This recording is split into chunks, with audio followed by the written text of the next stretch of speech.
In this video, you will learn how to create a gradient background in your HTML file. Currently, your HTML file has a red background.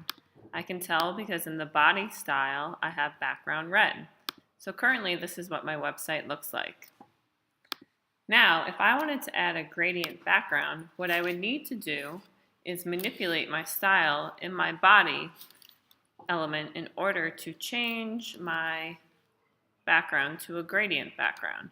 So what I'm going to do is after background, I'm going to type in the word linear dash gradient, and I'm going to add in a parenthesis, and I'm going to change the color from red to yellow.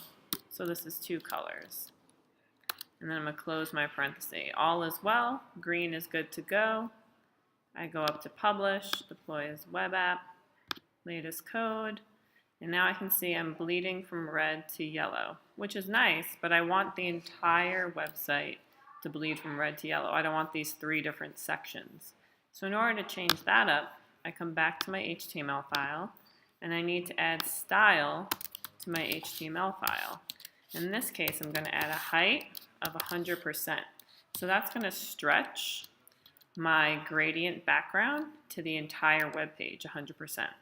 So again, I'm going to save, I'm going to go to publish, deploy as web app, hit latest code, and now I can see it bleeds from red all the way down to yellow the entire website, and as I added more content, my website would continue to extend at 100%.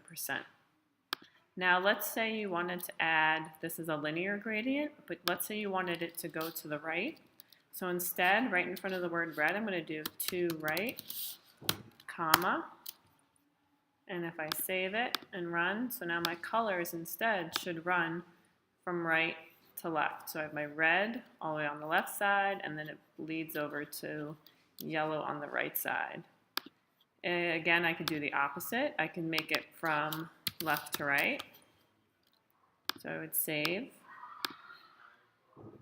deploy as web app, and now my yellow would be on the left side, and it would bleed into the red on the right side. The last thing I could do is also add another color. So let's say maybe I wanted to then go to blue. So I'd hit save, publish, deploy as web app. And now I'm also adding a blue in. One thing to be mindful of is when you're playing with gradient, make sure you're choosing colors that are maybe of the same color scheme. So that way when you want to change the color of your text, you can do that uniformly throughout your entire website, and you'd be able to see that color text on any of the color backgrounds that you choose.